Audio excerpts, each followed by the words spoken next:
Hey, what's up, my people? This is Dalton, spelled Dalton, coming at you. And this is a combination commentary as well as story time. Okay. As I stated earlier in my other videos, I lived in a lot of different states. Okay. But this video, I'm titling the Amber Geiger incident. Okay. And the reason for that is that a lot of people may not know that I lived in Texas when all that happened. Yes, I was living there. And when I was living in Texas, and it was about, I gotta say, it was maybe about mm, just before Trump was elected or just after. Okay. Things started to really ramp up. And I was walking down the street one day, broad daylight. I went and got me some Turkish chicken, mind my own business, walking home. And this will explain the climate that Texas has become and was becoming. I was walking on, just walking, taking my time, and this big red truck drives by. It's on crossing the street, and you had these two white guys in it, kind of cowboy rednecks, and they said some racial slurs, and it was this huge big red truck, and then they started throwing stuff at me. Yeah, broad daylight. Yep. And that was an example of how the climate begun. Now, I did tell you a little bit about my background. I have a Bachelor of Science in Crime Analysis, and I have a lot of other certificates and all that, but that shouldn't matter. I mean, whether I have a degree or not, human beings are human beings. So, the next incident, again, walking in broad daylight, and I'm just going to the Dollar General store around the corner. I get stopped by a police officer. And I could tell he was a rookie. He was a mixed guy. He was like half white, half Asian, you know. And, he was talking kind of rude, kind of getting on. And me having my degree, I already saw he missed some steps that he's supposed to have already done. It's the protocol. And he could decide to tell me that I fit the description. He says it was a community behind the Dollar General. There was an upper echelon Asian community, and he said that somebody got robbed in broad daylight. And basically, I found out what it was. Somebody in that community was doing some type of drug deal, and the brother just robbed him blind by gunpoint. He didn't want to say that. And so I asked him, I said, well, what is the description? And I lie to you not. He said, he's black and he had dark clothes on. Yeah. So,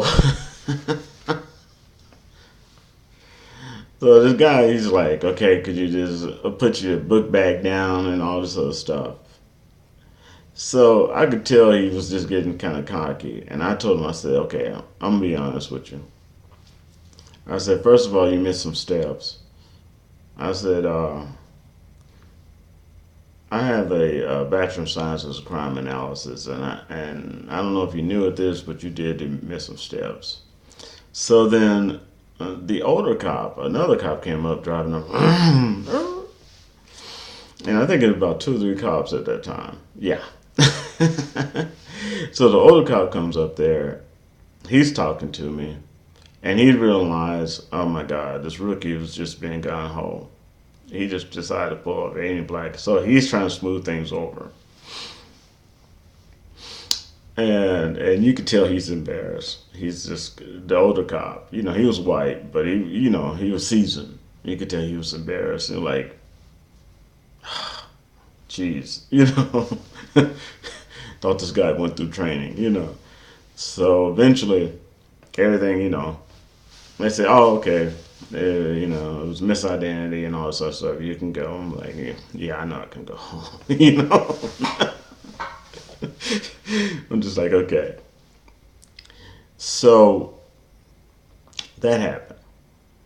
So that's two so far. Okay, I want you to understand this is all in a short period of time. Again, about a month later, I'm walking to the store. I get stopped by the cops. They think I'm somebody I'm not. They tell me I fit the description. Yes, all this is happening. So okay, sorry. We made a mistake. Let it go. So then, I'm already frustrated. And I had already planned on moving to a different apartment. And I was already kind of tired of Texas anyway. There's a lot of things going on in Texas that was happening that I was not kind of cool with. Okay. And I had worked security for over 10 years, in a lot of different states. But I worked a lot in Texas. Texas passed this thing called open carry. Now, if you don't know what open carry means, that means that you can, the civilian, us, can openly carry a 9mm, 38, whatever. They can open carry. They can carry that out in the public like it's Wild Wild West. And if you didn't know anything about Texas, Texas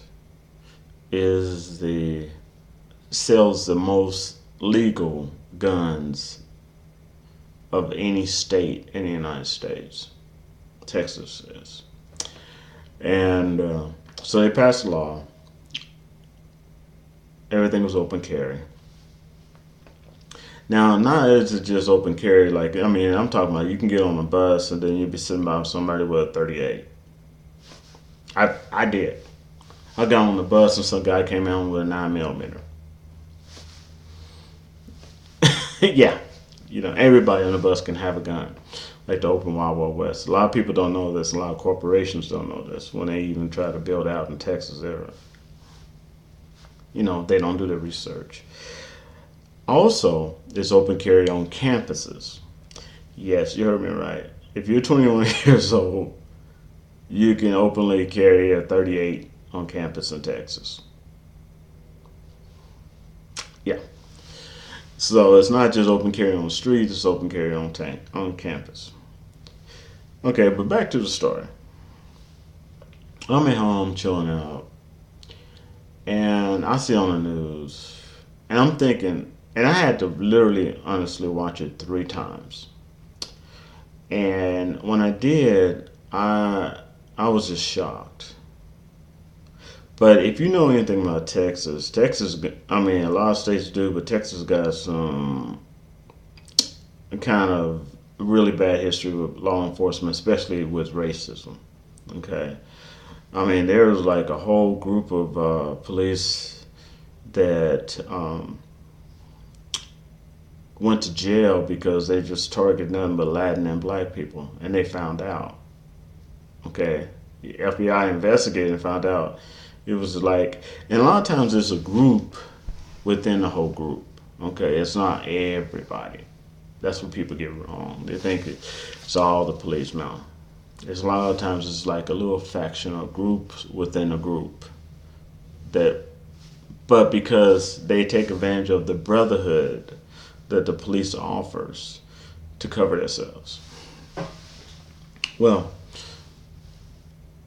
things were getting hot in Texas. Once that happened, I've seen it happen before in a lot of different states, but the way they did with her in Texas was unbelievable. First of all, they literally scrubbed the what they thought they did. That's why you don't see that much going on about her internet activities, because they took some of their people, the police people, and they scrubbed her internet activities, so you couldn't see all the stuff that. But some of it was recovered, obviously, but not all of it. Yeah, they scrubbed it. I mean, you would have thought this was the CIA taking care of this. They scrubbed her activity. They put her. Nobody could find her. After a while, the police took her and they put her in a white area of Texas. It was predominantly upper echelon white area. The reason they did that, because everybody was looking for her and they couldn't find her, but the police knew where she was. And the reason they did that, because they wanted her to be tried in that area where it was mainly white people. So they actually had herself turn herself in. If you look at where she turned herself in, it's not Dallas. It's the upper echelon white area of Texas, and they did it on purpose because they were trying. Because a lot of times, wherever you turn yourself in, you're going to get tried. But the judges wasn't having that.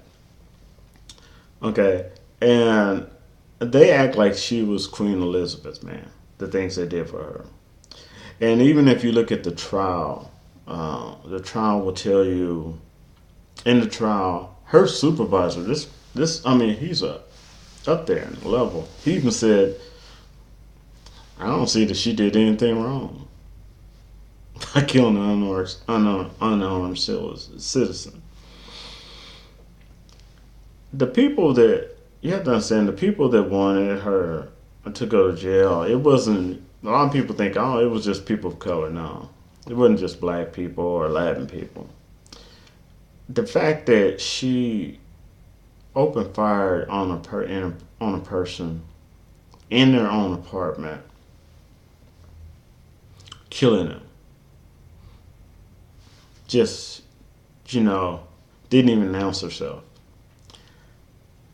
That scared not just black people, that scared white people and all the other colors in between. Okay, because if you could do it with one human being, you can do it to another. Your money, how much money you have, doesn't matter. You had your door open, cops could come in and just blow you off the face of the earth. That scared a lot of people. And I'm telling you, the scrub job they did with her was unbelievable. I mean, they do it for other police officers. A lot of times you're going to see it done more thoroughly when it's a white police officer or convicted or white female police officer or something like that. But then you will with some of the people of color that's off in law enforcement, but they do it for them too. How do I know this? I've had relatives that were in law enforcement. So, but what they did with her was extreme. Okay. I mean, they covered her butt in ways that I have not seen in years. I mean, I'm talking years. So things were really getting hot in Texas. I mean, it was the talk of the day, and you could tell that it was going to be a riot. Okay, before the trial even begun, there was talks of riots. That if she gets off, we're going to burn the city down. Okay, white area, black area, didn't matter. People knew that. You didn't hear about that, but it was going to happen. Okay, it was going to be like California. You know. So what they did with her, they scraped all her stuff that she had on YouTube. Now, they even scraped this one picture where she was with her cousin and he was throwing up the KKK sign. And she was just sitting there just smiling with him. And Amber had already had a lot of fights and arguments with her upstairs neighbor. Most people don't know that. Noise complaints and all this other stuff that she put against him. So it wasn't like an unknown incident that of this person. It wasn't like, oh, I don't know who this person was. She put in a lot of noise complaints, all this stuff against this guy. And what was so weird is that even the she had a combat med kit with her and never used it to save him. I mean, a combat med kit. That ain't no joke, man.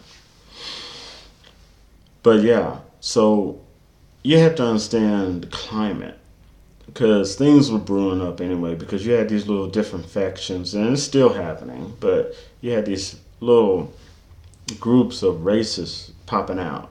And it wasn't it was so strange because it wasn't just white races. Some of the Asian races was kind of trying to pop out and join some of the white race groups. It was weird. Uh, but so that climate. So even if that wasn't,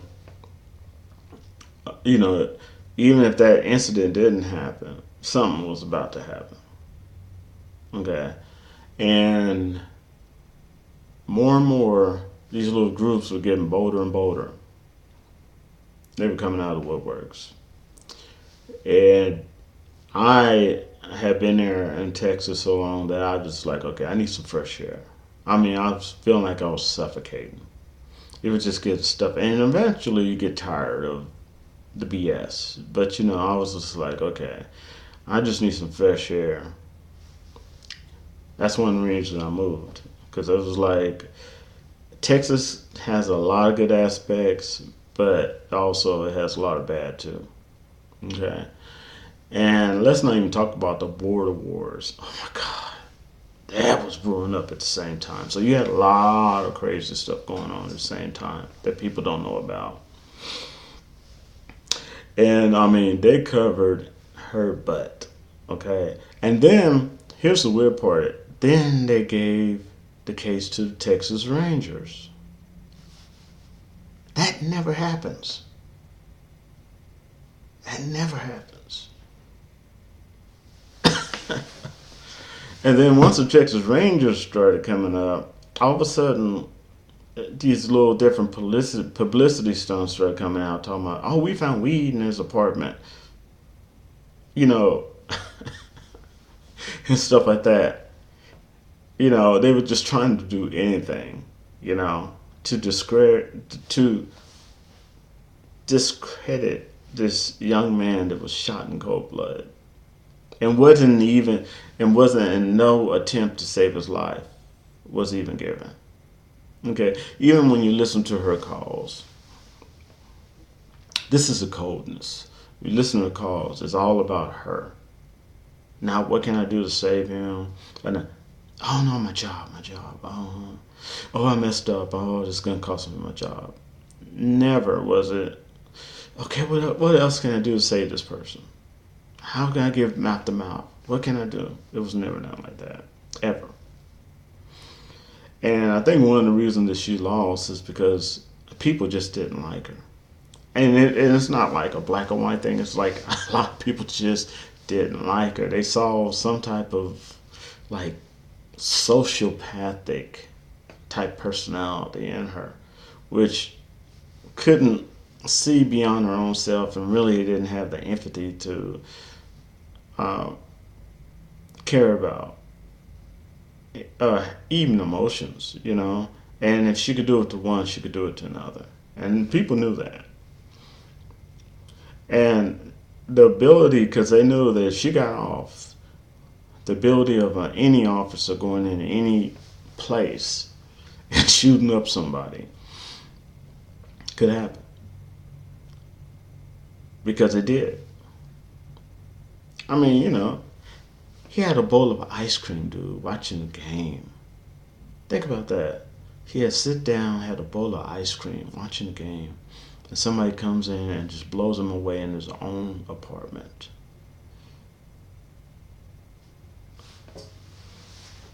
That could be anybody. Anybody's child, anybody's mom, dad, brother, just jumping on. Popeye's chicken. I don't care what color you are. Your favorite game's about to come on. Your door's cracked open by mistake. Somebody comes in. That's it.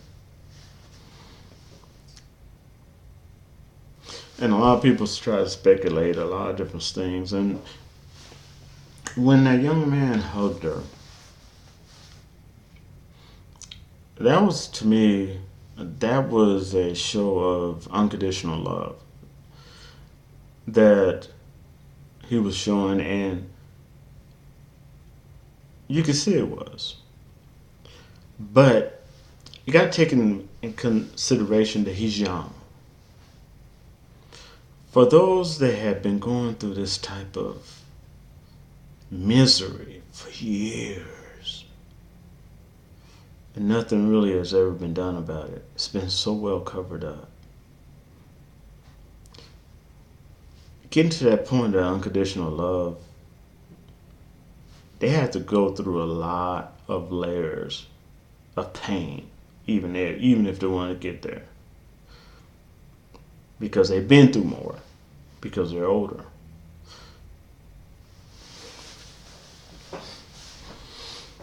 And then she got 10 years. Okay, there's some guy right now. He served 20 years for a crime he didn't even do. I believe his name is Reed. Okay, they found out he was innocent.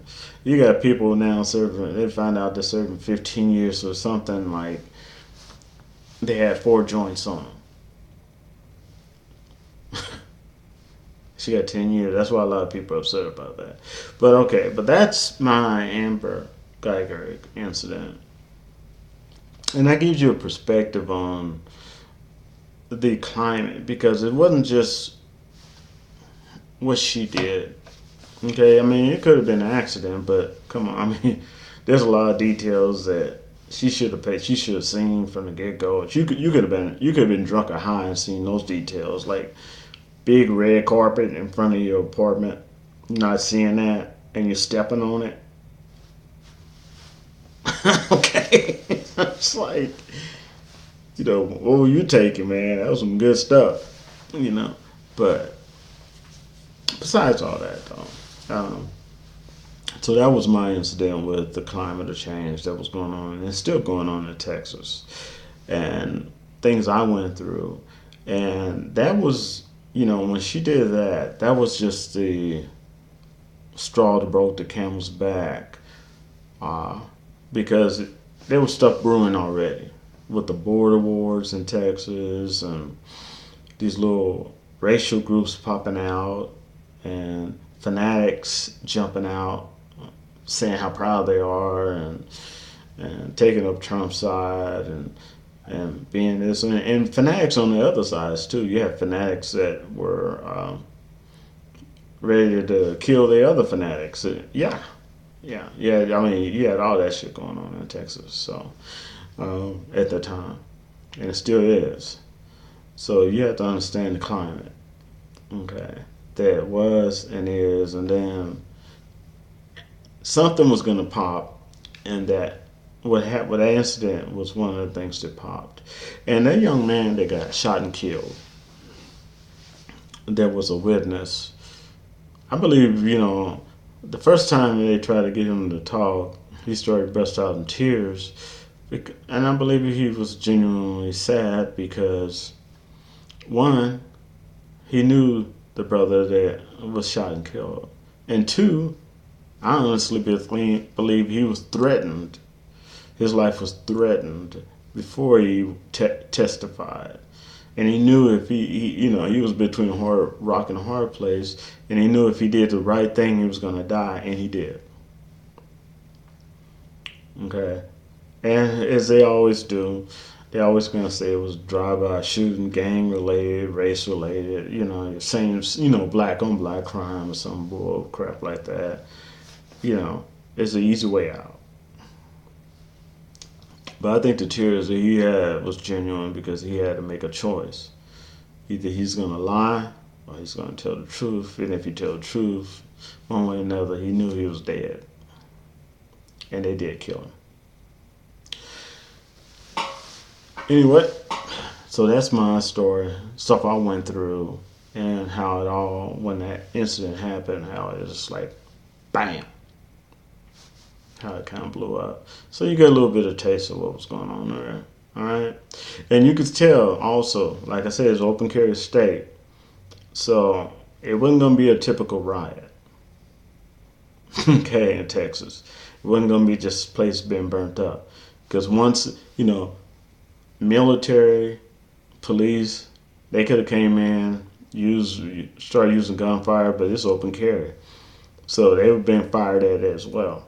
And you would have had all out war right there. You see how serious it was? Anyway, I would like you to subscribe, share, and give me comments of your views, okay, on that whole entire incident. Um, Also, give me a thumbs up. If you argue, you can give me a thumbs down. Either way, you're cool with me. All right, now we'll talk to you soon. Peace.